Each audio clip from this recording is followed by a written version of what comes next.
Good morning and good afternoon. Welcome to this week's edition of the Digital Shop Talk Radio. I'm Tom Dorsey, joined as always by my co-host, Uwe Kleinschmidt, the founder of AutoVitals. And today we're going to be talking with you. It's the second part of our multi-part series on kind of setting those fundamentals and best practices in your transition to become a fully digital shop. Last week we talked technician best practices and fundamentals, and today we're going to be talking about how to set those fundamentals and those best practices at the front counter working with your service advisor. And so we've got a great couple of guests joining us today. Welcome back, Dave Earp from Village Transmission and Automotive, and he's joined with Curt McGregor, who's your service writer, service manager, right-hand man, right? You know, the guy who does all the work but gets none of the credit. That guy, the offensive lineman of the automotive repair industry. Welcome, gentlemen. Thank you. Good to be here. Yeah, thanks for coming on. I know you guys are super busy, which is great. You know, we were talking a little bit before the show, and you were talking about how, gosh, things are starting to feel back to normal. And so that's highly encouraging, both, of course, for y'all and then for folks that are experiencing the same thing, and for also for folks that haven't started experiencing that stuff yet. How's that working out for you? You guys cranking on all cylinders now, huh? Yeah, I mean, we're probably running about 80% of what we normally would. You know, we're 20% down. There's no doubt about it. But it seemed like the first 2 weeks of April were pretty dead. I mean, I furloughed pretty much everybody and ran the shop myself with only 3 technicians. But after we got through those 2 weeks, I called Curt. I said, hey, things are picking up. I need you back. And he said, no, I think I'm going to exercise my right to socially distance myself. And I said, you don't have no right to socially distance yourself. Get your butt back here. I'm going to find somebody else. So he came right back. And since then, it's been building. And the momentum, I can feel the momentum picking back up. People are tired of being locked up. They're getting out and they're doing things. Traffic's getting... it's still not as bad as it used to be, but I can, coming to work, I have to hit the brakes a few times now. So that's a good thing. Yes, sir. Well, that's fantastic. So yeah, I feel like it's getting better for sure. Yeah, that's great. And, and this is a great time, right? Because it's a great time when you were down. It's like what Adam was saying when we had Adam on. He said, hey, I can curl up in a ball, or I can use this time to knuckle down and reinforce my processes and best practices and train and be prepared, right? And so that's exactly what we're kind of doing. And you can see as we're starting to come out of this thing, the folks that have put those processes in place like yourself are really, prepared and are just kind of shifting right into overdrive as it comes and not scrambling. And, you guys have joined us several years, 2 years at least at the conference. And last time, this last conference, I know we kind of, when we left, you were getting ready to get back into the shop and implement some of the stuff that we'd covered at conference. And, for folks that are doing it kind of in the same boat, right? They're either brand new, they're thinking about it, maybe they're not doing it yet, or even they kind of tried to carve their own way. And now they're saying, hey, I've been hearing all this stuff and these guys are using this process and I need to learn it because I need to get these results. And a lot of times, what we hear is the typical challenges that come out of this is that, from a service writer's perspective, Curt, is that, gosh, it's just more work. I've been doing this a long time. Customers, they buy anything I tell them, they love me. This is what am I going to do all this extra work for? Did you guys in the beginning, kind of run into that same challenge? Yeah, well, there was definitely some growing pains. Fortunately, for many years, we had already been doing paper inspections.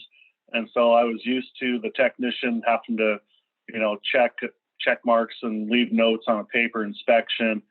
And then I would have to take that and type in customer recommendations or do estimates based on the paper inspection. So once we got past kind of the growing pains, this is really a lot more seamless. I usually don't have to type up anything. I do a little bit of editing, but I can do copy and pasting. So it's been real nice. Like I said, there was some growing pains, but I'm really a believer and see the value in it now. Yeah, because that's another thing that folks, they'll do, right? We do the inspection, we take the number of pictures you guys are telling us, but then we just kind of, again, it's extra work to get in there and edit up those pictures and start to tell the story through the work that you do before you send it out to the customer. What was the epiphany for you to get you, kind of consistently and build the habit of editing those pictures and telling those stories? I mean, was it you saw an increase in your sales, customers told you how much they like it, you noticed you spent a lot less time on the phone to get approvals? Kind of what was it, how'd that process work out for you? Well, it was really two main things. One, the customers, if they had a chance to look at the inspection prior to calling me, their questions were very pointed, and it usually made my job a lot easier. A lot of times they had already decided to approve repairs before they even called me back, because of the picture evidence, which is very, very valuable. So that was one primary thing that really helped me see the value in the digital inspection. The other was multiple customers saying, wow, the dealer doesn't do this. Wow, I've been to a lot of shops. You guys are great. We have a big screen TV down in our lobby, and I love putting up the inspection with the customer in front of me. If it's not an over the phone, if they're like an oil change appointment and it's done, I put it up on the screen behind me and I review it with them. And a lot of times they're just blown away. They're like, you guys are really high tech and this is really great.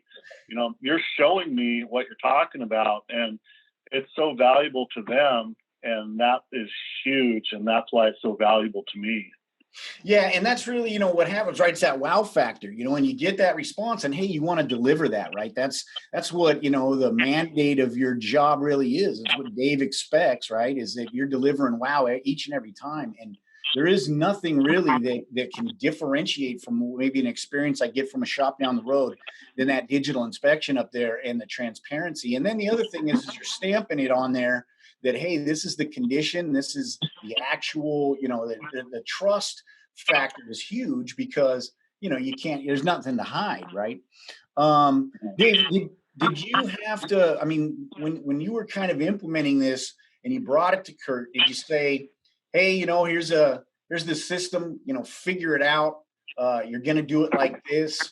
Or how did you kind of incentivize the adoption at the front counter? Are you giving bonus on hours sold or ARO or anything like that for Curt? Or were you just like, hey, we're in this together and shared that same vision? Well, I've done different incentive programs, over the years and changed things up, tried to make it fun, but ultimately he is paid on gross profit. So it's pretty easy for him to understand, hey, Curt, if you do these things, you'll make more money. It's pretty simple. He knows that he's seen the stats. You guys, AutoVitals puts out stats. We know the difference between unedited and edited pictures and what they do for average RO. And I just put it to him like that. Hey, you want to make some more money? Let's edit pictures and watch our average RO go up. Yeah. And he ran with it. Yeah. Yeah, exactly. And so for folks that are thinking about this or just getting started, that's really the key, there is from a, success breeds success.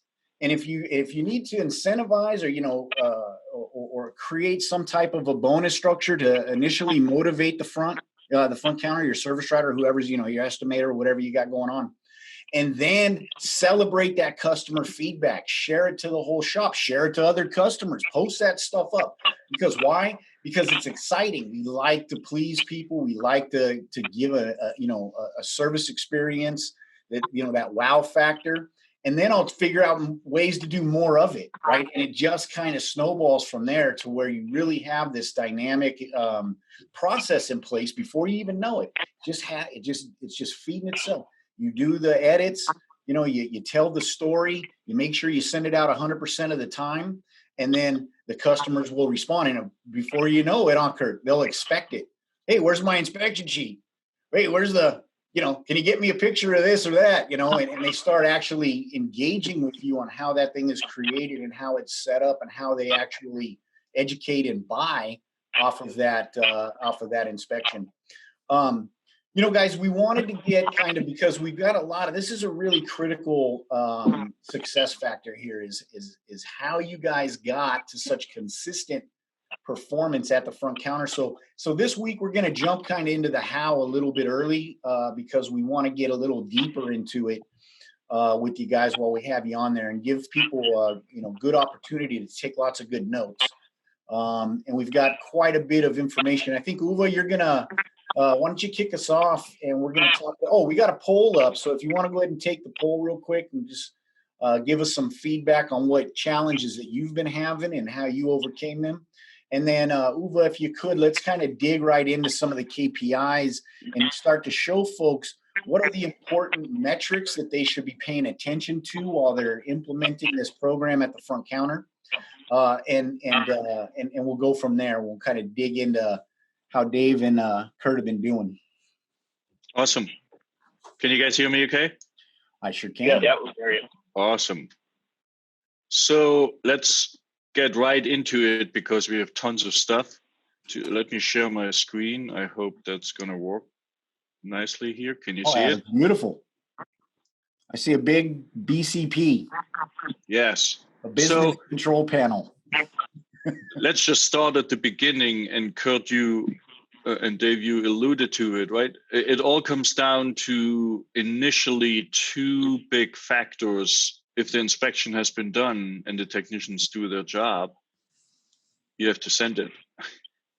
And there was a little anecdote, I don't know, years ago when we looked at the system, and I remember the data being the following: 69% of all service advisors didn't send more than 75% of the inspections. So there was some cherry picking of what to send. And we were thinking the send button was not big enough.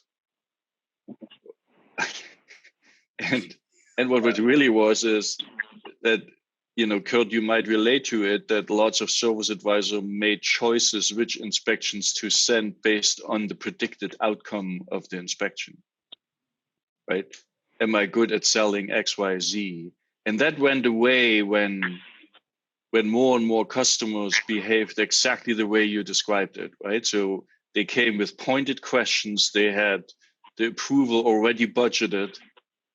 And it was just a confirmation of whether it's the right choice.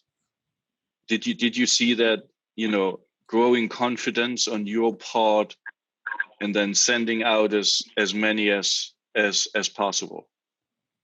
Oh, definitely. Yes. And so for everybody out there, so those are the really two basic things. Inspection have to be sent, and the pictures on it have to be edited. Right now, we say that with such confidence and why do you state the obvious? But if you really take the time and audit your inspection results, you will see that, there is editing pictures and there's editing pictures.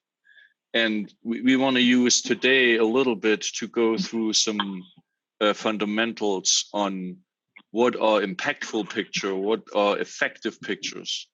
But just to close up this topic here, as you can see, if the inspection sent and the edited pictures per inspection rate goes up, your ARO goes up.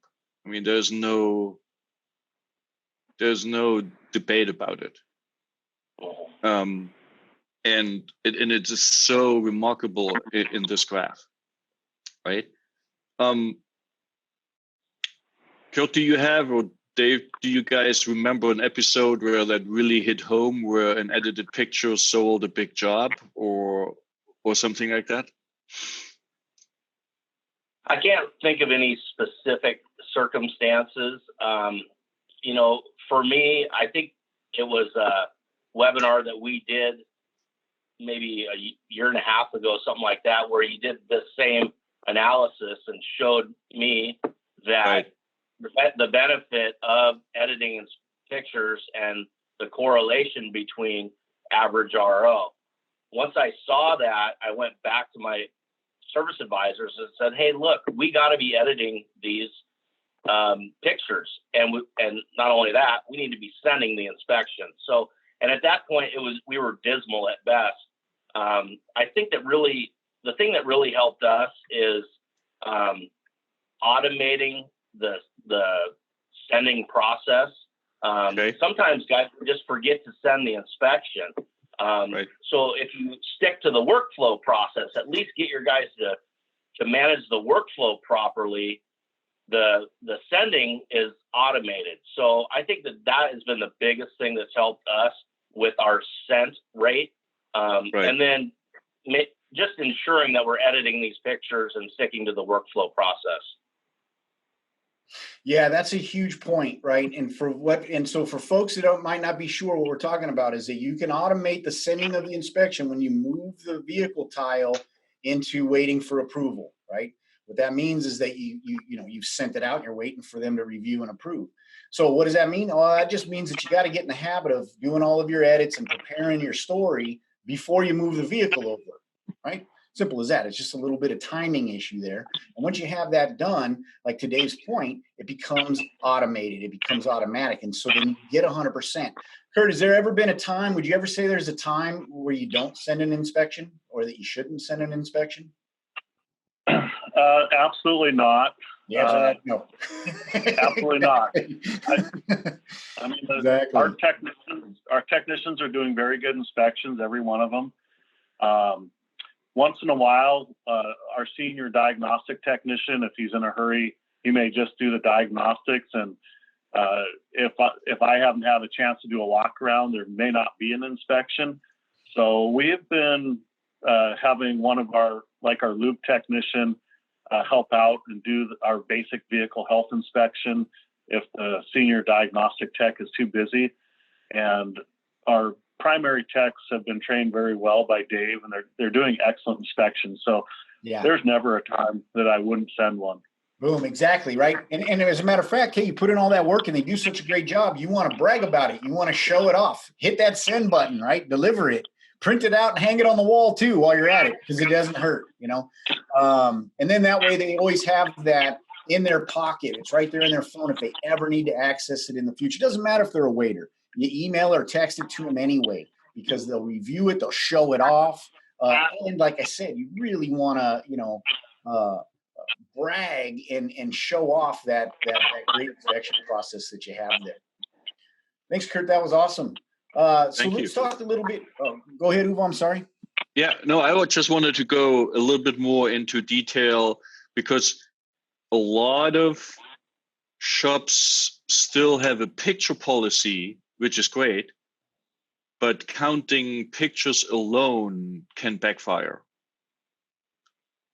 And I want to show you two examples where it's obvious, right? Sure. The technician took a picture on the left because there has to be a picture per picture policy, right? And the service advisor didn't mark it up because it's hard to mark up. It's blurry, it's dark, right? Look on the right side, same topic, might be even the same picture, right? Zoom in, mark it up, save what you can from the picture, and you see like day and night how impactful it is. And so we really recommend to every team out there to do an inspection results audit focusing on the pictures, and put yourself in the motorist shoes and say, would I understand this? I have nobody explaining it to me. Can I look at a picture and know what the picture is supposed to be talking about? That's the simplest test.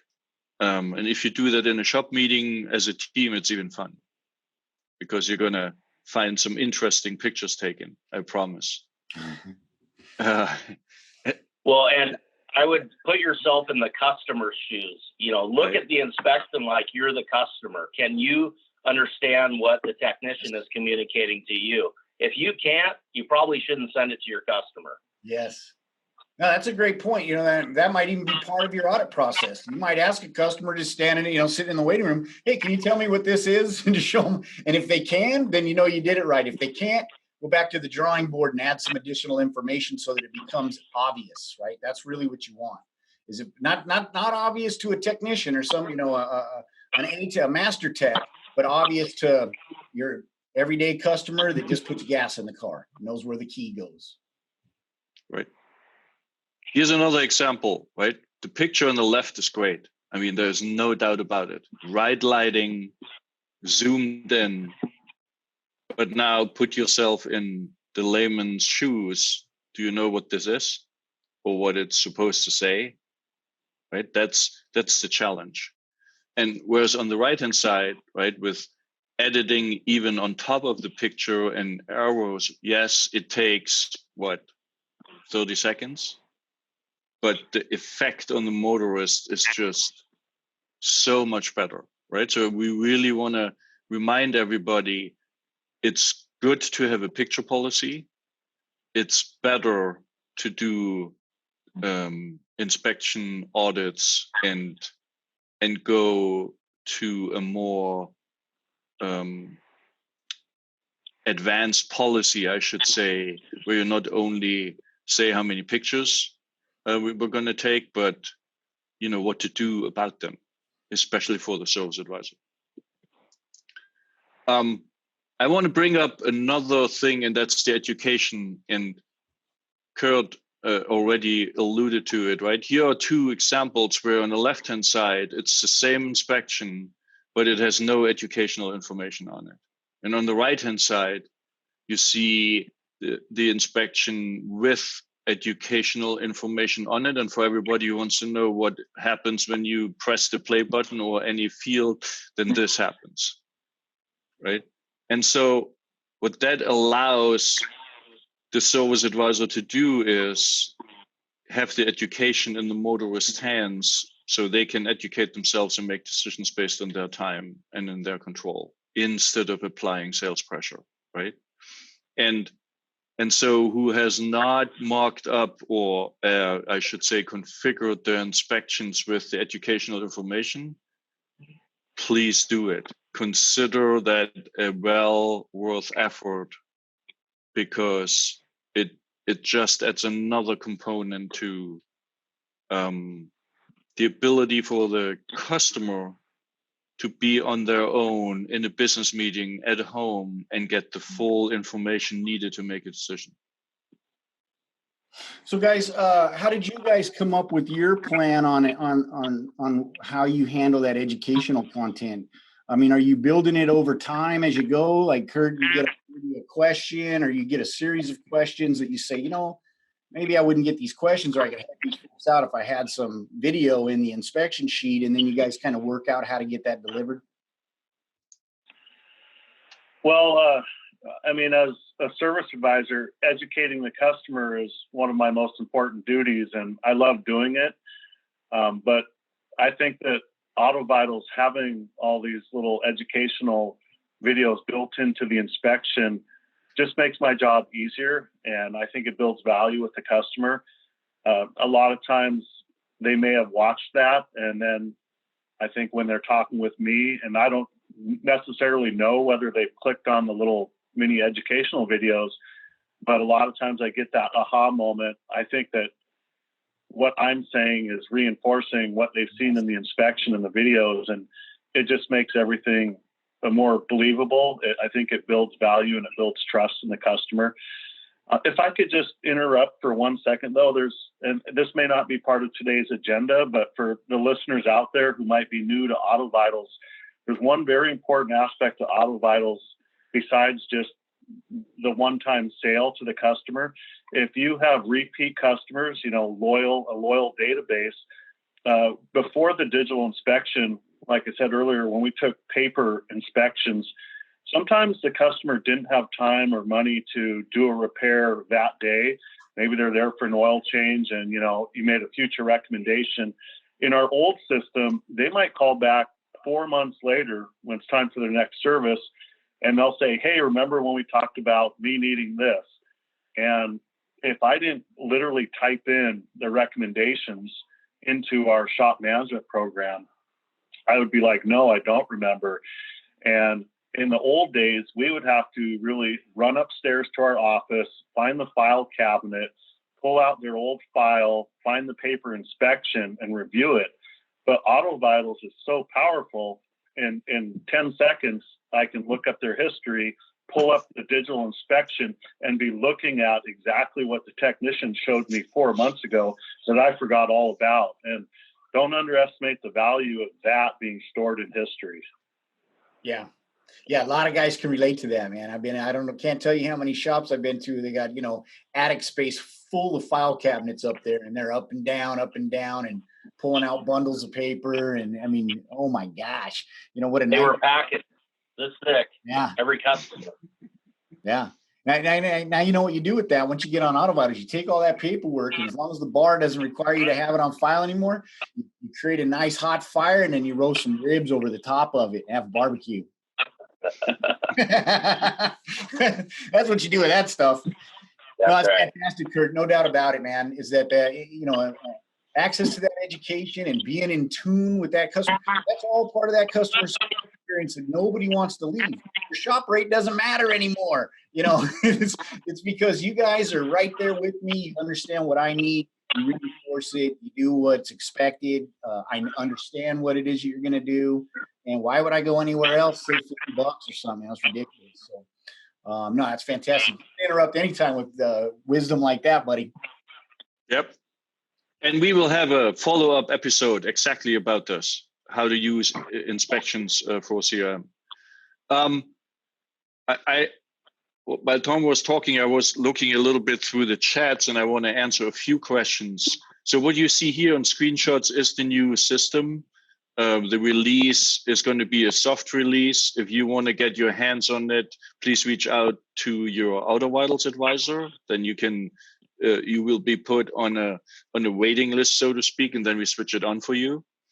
The other thing, I think Kevin Ledger said earlier, he focuses more on motorist research time than on picture edit rate, and I couldn't agree more with him. And what I did here is I created a zoom in on the research time per inspection, the weekly revenue, and the inspection send rate by appointment. So the inspection send rate by appointment means how many inspections were sent, not of the vehicles which were inspected, but of the vehicles which came in, right? So all vehicles had an appointment, and you see up here, that's the inspection send rate by appointment. And down here, you see the weekly revenue. And I hope you see what I see, that the slightest drop in inspecting vehicles and sent it, combined with a low motorist research time, or I should say more positively, a higher research time with a higher inspection send rate by appointment creates a higher weekly revenue. And it's just 10% points, right? This is how, or in this case, it's 60 seconds, or here in this case, it's 100-second longer motorist research time, has an impact on the weekly revenue, right? So that's just remarkable. How do we create a high motorist research time? You start a drop-off. You show a typical inspection result, ideally on a mobile phone footprint picture, and say, this is what we're gonna send you in about, and whatever time applies to you, 90 minutes. And we will be able to show you the health status of your car. Please check your phone for a text message, right? Or we have tons of variations of drop-off scripts.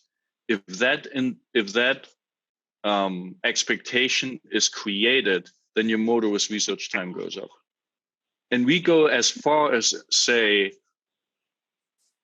even if the customer's in the waiting room, even if it's a waiter, send the inspection result, you're going to see them sitting then in the waiting room on their phone looking at the inspection result, and might come over to you and say, I have a question, right? That's or the even best. better, they come over and they say, "Hey, is there still time to add this to the work Right. getting done today?" Raise your Right. hand if you've had an upsell from sending it to a waiter. There's a lot of hands raised up there. You just can't see them. See? We love to hear the little ping go off on the phone. You know, Yeah. send the All right. Yeah. Right. And Exactly. so, Nothing else to do out there. so this is an incredible stat to show. Inspect every single car and try to do everything possible to have a good motorist research time, because the education takes care of it this way, and service advisors get better questions and get a higher approval rate through that, right? Yeah, that should be the top line driver, right? Is how to drive that motorist research time, because everything else follows. And the way you do that is engagement. And just like what we've been discussing here and with Curt, is how to really tell that story and put those edits and the educational information that keeps the customer engaged and they're staying in the inspection longer and researching longer. The other thing on there, Uwe, that we like to, preach is quick wins, right? How do we Right. get how do we get, our, it looks like you're already prepared. Before I do that, I just wanted to give everybody the show how this works. How do you know what the research time is, right? And so you see here, and again, this is the new release. You see here the time. It's set to 20 minutes. The moment you start sending, it starts ticking down. And then at the same time, if everything goes well, you see this time ticking up, because that's the motorist research time, live, right? Every 10 seconds, you see an update here. And then either you get the phone call before the 20 minutes count down to 0, or you call them when it's 0 and there has not been a phone call yet. That's how simple it is, right? You sent the inspection. Go ahead. I was just going to share a quick story about that. This happened yesterday. I edited my inspection. I moved it into waiting for approval. We're still on the old system, obviously. And I'm watching the clock go around as I'm doing other things. And I look at the seconds. I think it was 211 seconds. Not great, but I watched it come around, and then the phone rang. And Curt will vouch for me. I said, "That's Dean Pixley right there on the phone." Sure enough, it was him. That's awesome. Down to the second, I knew he was calling me. Wow. Yes. That's just incredible. That's how amazing it works. Yep. Incredible. Thank you, Dave. To Tom's point, quick win, fire away. Tom, do you want to take that? Yeah, sure. So, one of the things that really helps to build that, and just like we talked about last week, right, is that you really want to establish that picture policy. You want to set up your technicians for some best practices. And that really sets the service writer up for success. And one of those things that we like to, especially in the beginning, but this is going to apply to anybody. It doesn't matter what phase in your kind of digital shop development you're in. These quick wins are always going to be valuable. What defines a quick win? Well, a quick win is something that you can do on just about every car. It doesn't matter the make or model or powertrain setup, right? Everything's got oil or tires, whatever. I guess not everything has oil if you're doing hybrids or if you're doing electric vehicles. We want it to have a high margin, right? It's got to be worth doing the job. You're going to make some money off of it. Easy for the customer to understand. It doesn't take a lot of arm twisting or an advanced degree to figure out that needs to be fixed or replaced or maintained, and that you can count it, right? You set a goal behind it, and show how many your individual crew members are producing, so that you can build goals, and then you can track it over time, and you can grow that metric. If you want to go ahead and click for me. And so areas that we find quick wins in are things like, your brake fluid moisture testing, right? Any fluid testing, drip trays, right? Where you can show a before and after. Anything you're allowed to show a comparison of, real easy. A dirty filter and a clean filter, right? your battery test, right? That's real simple. Usually you put your battery tester on there and it says pass or it says fail. Not hard for me to understand that I need to get that thing done. So if we build a consistent each and every single time, these quick wins are documented, photographed, video, robust notes are added in there, the detail that the service writer needs. Again, just like what Curt was saying, when we set it up the right way, we don't have to do a lot of discussion, see what needs to be done, and they make a decision. It's a quick win. So, anything, you get your colored feeler gauges in there on your battery, on your brake pads, leaks, anything that's seeping or weeping, great place for a video. Anything that's out of round, another great place for a video, right? Spin it. It's evident that thing is needs some attention, right? And what this will do for you is be able to really set yourself up with your CAN jobs, create those mandatory inspection topics. It's another thing that we're going to get into here pretty quick is say, how can I ensure that my team is following this each and every inspection? Well, we can make it mandatory, and they can't submit or finish the inspection until they have those topics done, checked, and you can even go as far as requiring that they add a picture to it. Curt and Dave, are you guys using mandatory topics in your shop? We are. The way we do it might be a little bit different than everybody else. We created one inspection with everything on it. Okay, that is our comprehensive inspection. Yeah.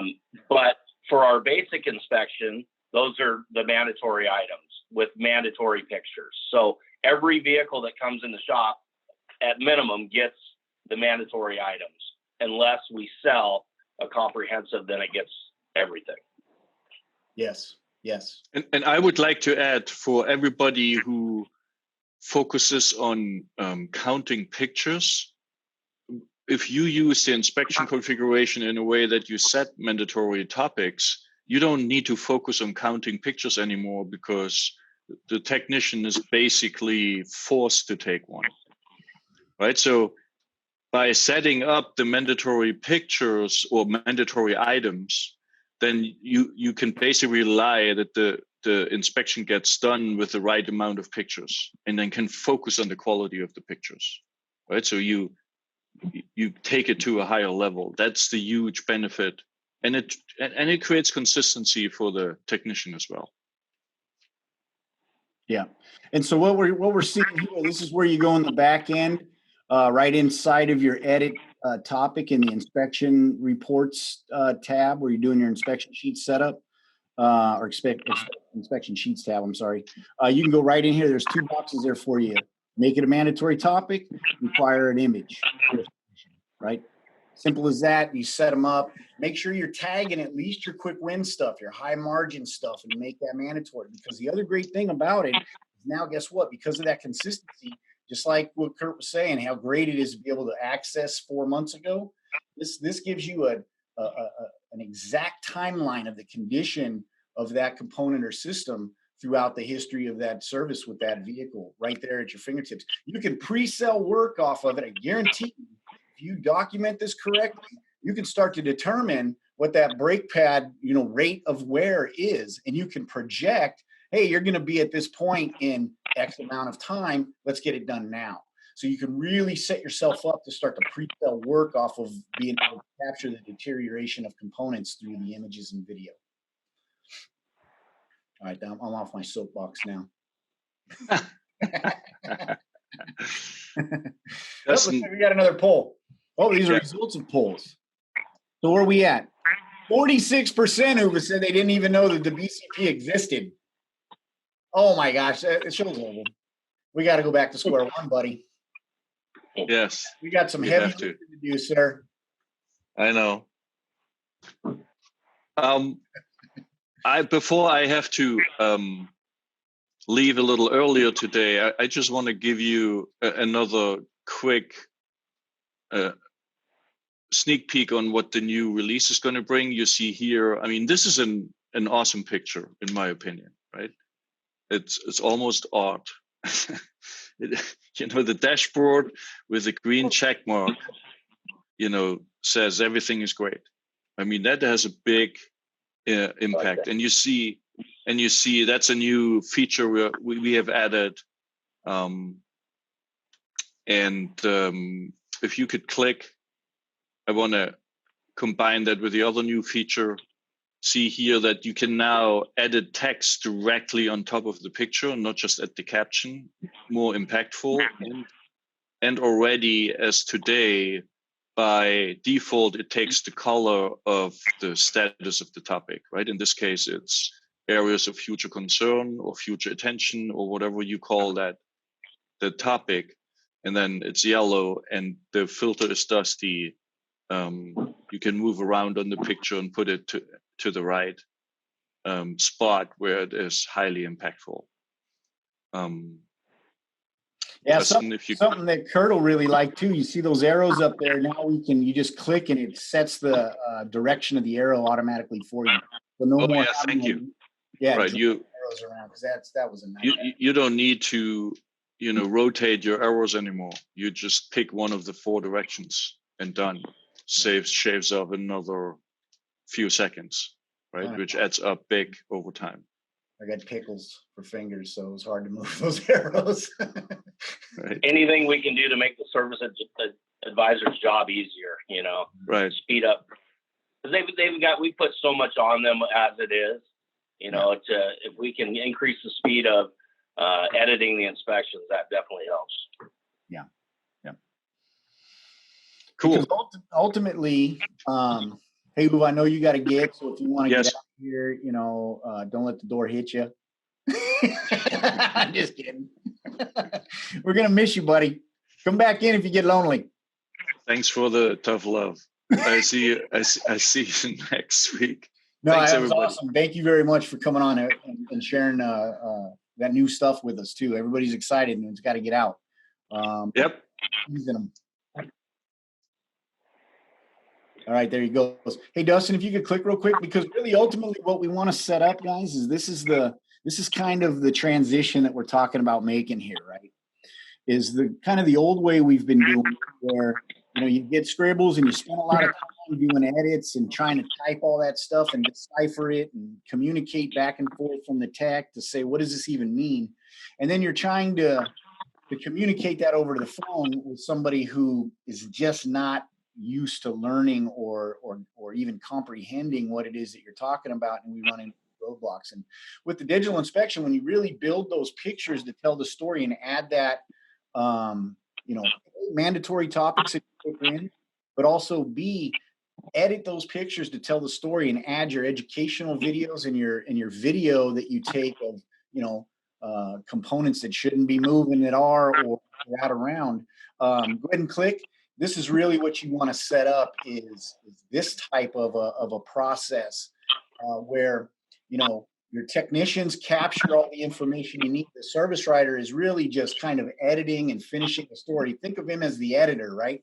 You got the author, you get the editor and publisher, and then you push it out to the customer, and you really want them to be able to get that comprehension, make a confident decision to approve without having to go on Google or get a second opinion or tie you up on the phone. And Curt, to something that you said earlier, which I thought was really important, was that we're not replacing you and your years and years of experience and knowledge, right?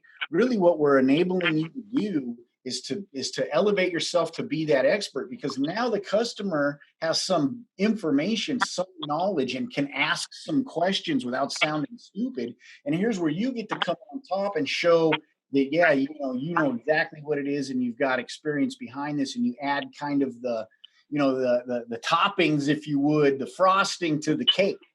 Is that kind of the experience that you've been having as you've been using the digital inspection program and communicating those needs with the customer? Yeah, like I said, I think the combination of what they're hearing me tell them verbally over the telephone and the information that's been provided by our inspections and the educational videos that AutoVitals provides, I think, it's multiple sources helps reconfirm their belief and it builds value, but it also builds trust. Yeah. Yeah. Exactly. And so, and to be able to do that, again, it's important. I want to reinforce, and I can't stress this enough, is that you have to put your best practices in place. You have to have that kind of digital shop operating process or procedure, your DSOP, not just for the techs, but also implement it at the front counter. And it really starts, before the vehicle gets in there. Are you guys using, let me ask you this, are you guys using like drop-off scripts or at least talking points where you're kind of consistently saying the same thing and same expectations, whether you're booking an appointment over the phone or if you've got to walk in? Yeah. If it's a new customer and I'm filling out their name, address, phone number, I have a quick little spiel. I say, listen, we're going to do a complimentary inspection. It's complimentary. We call it a basic health inspection. We want to make sure that even though you're here for a simple oil change or a broken wheel stud, we don't want you leaving here with a burned out brake light or no engine oil showing on your dipstick. We're going to take some color photographs. We'd like to email that to you. And that's how I asked for their email address. And they're like, wow, complimentary inspection with pictures. Sure, I want to give you a real email address. Yes. I asked them what the preferred method of communication is, because some people would rather have a text to them. So we do things a little bit differently. There is no set script for us. We believe every individual circumstance is a little bit different, but we do communicate that we are a digital shop, and in some way, shape, or form, they will receive the digital inspection. Awesome. I will a lot of times send the inspection on text and email because I figure if they get it on their phone, that's great. Then if they go home in the evening and check their email, it might look even better on their big screen at home. So I just give it to them both ways every time. Exactly. It's going to look great in HD. And that's exactly it, right? Make it easy for them to find, and they will find it. And then it'll remind them. You hear the stories. It's happening right now. Literally in some AutoVitals shops somewhere in the country, the phone is ringing and a customer is saying, hey, that inspection you guys did 6 months ago, there was this thing on here that I think I need to get done. And they'll come back to it and they will get that work done. It's not if, it's when. It really becomes that way. And so as part of that kind of process at the front counter, right, is that you also want to make sure that you give them the expectations at pickup, kind of just like we were talking about at the drop. You want to do the same at pickup, right? Is to say, and as a matter of fact, you want to go for that exit schedule. So you want to say, hey, we've already got these things done, and we already know that these things are still outstanding and need to be done in this type of a time frame. What's a good day for you? Let's go ahead and get you on the schedule now, because hey, we're busy and taking care of all of the rest of the customers, just like you, who appreciate our transparency and craftsmanship and workmanship, right? And so we want to get them committed. Then it's easy to talk about what to expect from a follow-up perspective. And you'll get, like today's point is, you want it as text or email, or maybe it's both, and you're going to get these reminders and but we've already got you on the book, or maybe you need time, and then here's how you respond to that reminder, and let's go ahead and confirm your appointment. So are you guys kind of doing the same thing from a pickup perspective before they leave the shop? How are you setting follow-up expectations? You want me to go? Sure. Okay, so there's a process from the beginning to the end, right? So the customer comes in and we're doing entry interview, right? So we're prepping them for what's coming their way. We're communicating to the customer while the vehicle's in the shop with our digital inspections. On the exit interview, we're trying to get the next appointment already while the customer is exiting the shop. So some of the things that we go over is the repairs that we've done and future recommendations, and we're documenting those recommendations and trying to reschedule them for future services. Yeah, awesome.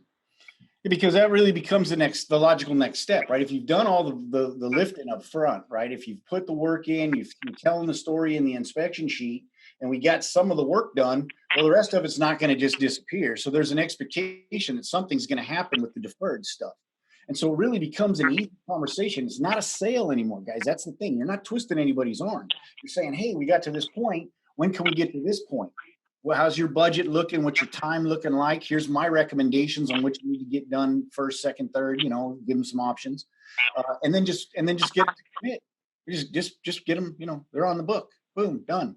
So it's that easy. Oh, and hey, don't worry. We're going to send you some reminders. You know, you don't ever leave the doctor's office without stopping at the front window, right? And so it's an expectation. It really is, and people are conditioned, and we don't have to hide from that. We have to embrace it, and all we got to do is set ourselves up to have that conversation. It doesn't even have to be a hard break. It's just a natural extension of what we've done during this visit, and now what's going to happen next. And boy, I'll tell you what, you know, it's amazing watching kind of my kids, you know, because they're true millennials, right? And I swear to God, if their phone told them to go to the nearest cliff and jump off of it, they would. They would. It's like they do what their phone tells them. And Bill had a great point in the chat right here, is that you want to, I think it's brilliant, Bill, is that you want to own the spot in their phone just like you own that spot on the window with your oil change sticker. It's no different. You want to own that real estate on the phone. You want to be, when that text message comes, it's got caller ID. It's not some strange message. They expect it. They know what it is about. They know what it means. They are prepared. They have it on their calendar. It's integrated into their phone systems even, so that you know, the calendar or their alarms or their notifications remind them of these things, and then they show up at a much higher rate. Am I talking crazy, Curt, or is that an experience that you're having from being able to set those expectations and then just kind of continue the chapter and the story you're telling? Yeah, you're exactly right. Most of our customers, after they've been here more than once, and they almost always come back because they're so impressed with this technology, they have that expectation. And like I said earlier, we have a screen on the wall behind the service advisor's desk. And when we have time, I ask my customers, hey, do you have a moment to look at the inspection with me? And maybe they've already looked at it on their phone, and maybe they only looked at it for 100 seconds. They almost always say yes, and I put it on the screen behind me. And there's a lot of times where they saw a picture, but they didn't really understand it. And to you and I in the industry, it seems self-obvious, but we have a fluid sample tray, and we dip a brake tester strip into their brake fluid, and we put it next to a little chart on the sample tray. There's a lot of times my customers saw that picture, but they don't even know what they're looking at. It seems so obvious, and I'll just explain to them. And then they're like, oh, you know, hey, can you do that brake fluid flush now? Or can I come back next week for that? So building that expectation, and if you do have a moment as a service advisor to review it with them in person at pickup, if you haven't sold something, I think is hugely valuable. Yeah, no, that's it. And it's just continuing to tell a story, and that story kind of never ends, right? It's a circle. They're going to come back, and there's going to be required maintenance, and there's going to be other things that come up, and things wear out, and we just have to make sure that we're just constantly kind of keep them engaged and peace of mind of knowing that the next step is already covered. Curt's got my back. Curt's got me covered. I just need to engage or hit, accept on this or book an appointment or whatever it is, and the rest just happens and my car works. I can get to work. That's great. Hey, let's welcome Bill. Bill, thanks for joining us, buddy. Hopping in there, my co-host with the most from the Texas coast. Yep, I've just been kind of lurking and learning in the background. I like a lot of the things I heard today. One of the things I always work with shops on, though, is a lot of times it's not really intuitive to them what a well-edited picture is. So I always talk about there's 4 things that should be on that picture. And it's the same thing a customer would see if they were at the shop. Area focus, that's going to be the red arrow, but in a shop, that would be the technician pointing to it. The technician would probably say what the component is, what needs to be done, and why the customer should do it. So if you take that same information and drop it on the picture, now you got another salesman on your staff, educating the customer. And when they call, they're truly ready to talk about options and pricing. So stack the deck in your favor by maybe not understanding the photo count, but what we're trying to replace from the non-digital world, which is show and tell at the side of the car. We never want the customer in the shop, so give them that same experience just digitally. Yeah, that is Makes sense. And the other thing I learned that's probably something for the other day, or I didn't learn it, but I've been talking about it for a long time, is the last frontier is actually exit scheduling. I don't really understand the resistance to it because I promise you're not going to get out of a doctor or dentist's office without getting it done. And so really we should be owning that this is your appointment reminder. And instead of giving you a paper card like everybody else is going to do, we're going to send you a reminder today. We're going to send you one 2 weeks before and another one 2 days before. And because none of us know what you're going to be doing 3 or 4 months from now, just click on the thing and choose a date and time that works for you. Let's get you on the book now. No, that's fantastic. Thank you, Bill. Hey, Dave, before we let you get out of here, buddy, was there anything that you would tell folks that are looking to take this next step, right? What you've learned, pitfalls that you've realized now, or give any advice for folks that are looking from a how to get those best practices implemented at the front counter? Well, the biggest piece of advice I would say is take it slowly. Don't jump in with both feet forward. Work either by yourself or, with one advisor on implementing systems and best practices. Take it slowly. Realize that this is always evolving. Things are always changing. Something Curt just mentioned to me, I'm going to go in and edit my inspection. If my customers aren't understanding the brake fluid picture, maybe I need to have something canned in there next to that picture that explains what the test strip means, right? So everything is always evolving. Be patient and take it slowly. Yes, now that is great, and it's exactly that. It's an open. It's not one and done. It's a dynamic process, and it's open communication and sharing information. And tech should feel comfortable coming up to you and saying, "Hey, if we kind of did it like this, or if we did this thing in this order, it'd be faster or better, or we'd get more approval." Listen to that and build it in. It only takes a few seconds to make some of those edits and swap out some topics, and things like that, to really get tweak it to get to that high level. How about you, Curt? What advice would you give folks that are looking to follow your trail that you've been blazing? Well, if you don't see the value in it now, I think you will. You just have to, like I said, there are some growing pains. I'm really looking forward to the new release because I think it'll be more intuitive for those early beginners with AutoVitals. Yeah. But the investment of your time and energy to get to learn the AutoVitals system and use it consistently will repay you 100-fold. I guarantee it. Yeah. Yeah. No, and as a matter of fact, I couldn't be doing it any other way now, honestly. Yeah, well, that's the thing, right? Looking back, I couldn't do it any other way. Yeah, it's amazing how it became a critical like that. Like, you wouldn't leave the house without putting your shoes on.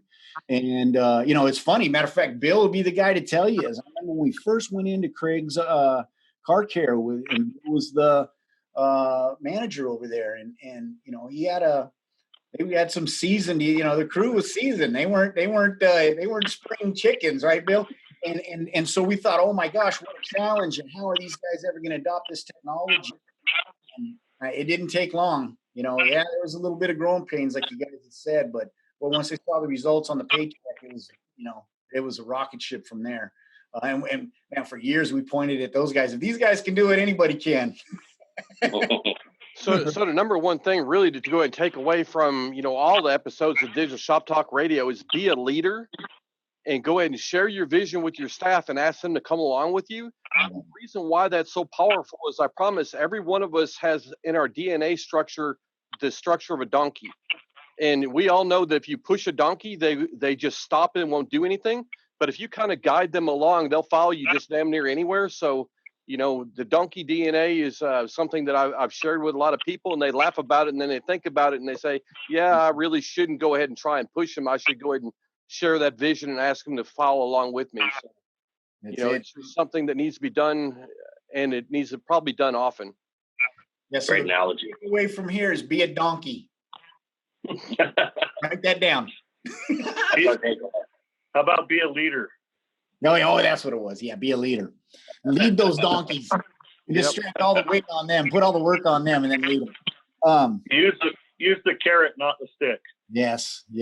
And that's it. And that's perfect because, that's where that BCP and those weekly team meetings really enable you to get that culture built, is that you're just showing them what's going on. You're setting a goal, you're incentivizing that or throwing lots of carrots out there, and you put the stick away, because before you know it, your team will be outrunning you.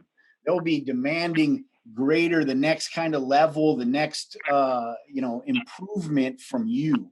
And that's when you really know that, you're cooking with gas and you're getting to where you wanted to be.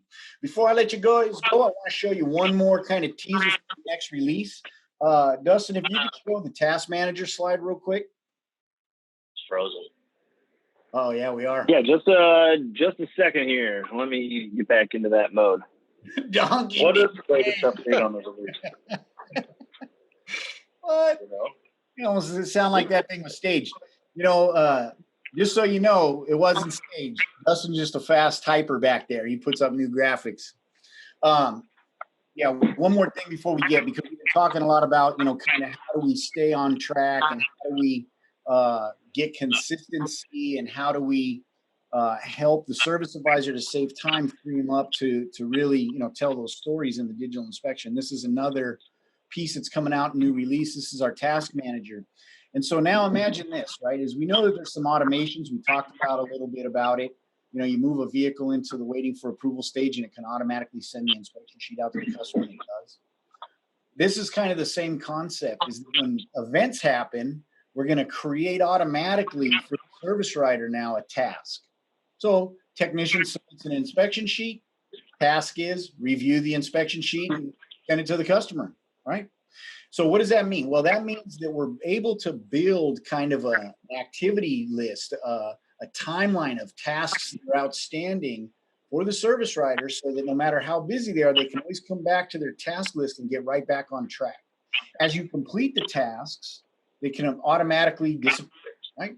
I needed to edit this inspection sheet and send it. I moved it to waiting for approval. Task is done, okay? And now imagine you're on that phone, and instead of those Post-it notes and scribbling on the desktop calendar and all that stuff that we do, now we just hit a button, add a task, we get right in here, and we can put that in to our task queue so that it never goes away. We never lose it. It doesn't get blown off the counter. And as we build these out, they're going to be, drag and drop to reprioritize, add additional information and edits, and they're both going to be vehicle and tech specific. So, you have a great way to categorize what that looks like. Bill, am I leaving anything out, buddy? Well, kind of. So to expand on it a little bit, is that these tasks are also based on best practices. So when an inspection comes in, the service writer should review it. He should go ahead and edit it. He should create an estimate and so on. So some of these tasks actually have 3 or 4 elements on it, so that if you get derailed by the phone ringing or something else, you're not going to go ahead and miss an important piece of the puzzle. So again, it's there to go ahead and keep things in an organized manner so nothing gets missed, but also to go ahead and make sure that you follow best practices that we know across our whole network produce approvals. Hey, Dustin, can you click one more time? There should be a little pop-up. There we go. That's the task queue that it's what it's going to look like. And it's real easy to drag them right there from the hook on the edge, prioritize them. And like I said, they're going to give you a lot of information, and all those are links. So you can get right into that inspection sheet. There's a lot of quick links in there also, right? So you'll be able to do that right into the worksheet, right into the record, right into the vehicle record, right in, to the RO, whatever it is. You have all of that ability. It's going to float in that little sidebar right there, access whenever you need it. Jim Summers is asking, how can we update to the new system? So we haven't released yet. Right now it's out on Turbo. We have some pilots. We're really close. We have some criteria. We're just making sure that we're not having some critical issues or emergency tickets for a certain period of time. In other words, we can prove that there's stability. and it's ready for release to the broader customer base. And then we're going to roll it out by point of sale. So it'll be phased in over time once we kind of get to the point where we're confident that, we're not going to be blowing stuff up as we start to release it out. So it's coming soon. I know we're excited. I believe that there's a process. Talk to your advisor. If you want to get into it now, you can. There's some requirements we're asking you to do. Give us feedback and make sure that you're putting tickets and things like that as you find in bugs, and help us to troubleshoot it a little bit in preparation of that wide release. But you can get your hands on it now. Contact your advisor. So what I really like about both the task manager and the communications center now is we have something that's really familiar to everybody. That's some nice little red circles with the number count in them. We're so used to seeing that on our cell phones and other places that they drive us crazy when that number's there. So this is going to be really intuitive and a really powerful addition to what we've already been doing. Yeah. Well, fantastic. Dustin, what are we doing next week? We're going to talk best practices on inspections. Yeah, exactly. And the true value of a digital inspection. Really going to break down the difference between paper and digital, and we're going to put numbers to it. We're still ironing out who's going to be on the show with us. So if you want to chat right now, maybe we can bring you up. But anyways, no, we're going to have a great topic. Same thing. We're going to do more screenshots. We're going to dig into the how a lot more and just really understand why digital inspections are so important. And just build off of what Dave and Curt have already started. So. Yeah, we're going to drill down into the next kind of level of detail. We'll be talking about, those mandatory topics, how to set up pictures with the, proper edits and what that looks like, and kind of how to spin the yarn, right? How to tell the story. So make sure that you tune in for that. And to Dustin's point, raise your hand. You can contact him in chat if you want to be the guest on and tell us all how to do best practices on your, and show off your inspection process and program. And we'd love to have you on. If not, I'm sure Dustin will be calling you on, twist your arm a little bit, and get somebody in here that's going to be able to kind of give us some insight from that perspective. We'll be having old Bill back, I'm sure, and Uwe will be joining us again next week. Dave and Curt, can't thank you enough, man. You guys always come on and just drop insight, and we really appreciate it. Glad that you guys are busy and you're coming out of this thing, and that seeing you guys in there and positive for the next months coming up is really great. And thank you. Can't thank you enough. Thank you. Thanks, Tom. Here, buddy. Thank you. All right. Next Wednesday, same time, same place, 10 a.m. Pacific time, 1 p.m. Eastern. Find us on AutoVitals.com/DSTR. Find us on Facebook. Find us wherever. Keep the conversation going. Get on Facebook. There was a lot of questions. Adam Benchik, I want to give you a shout out, and everybody else that's been holding down kind of that discussion that's been happening in chat. It was flying by so fast I couldn't get it in the show. Amazing. Thank you very much. My co-host in the chat holding it down, and we'll talk to you next week. Until then, get out there and make more money.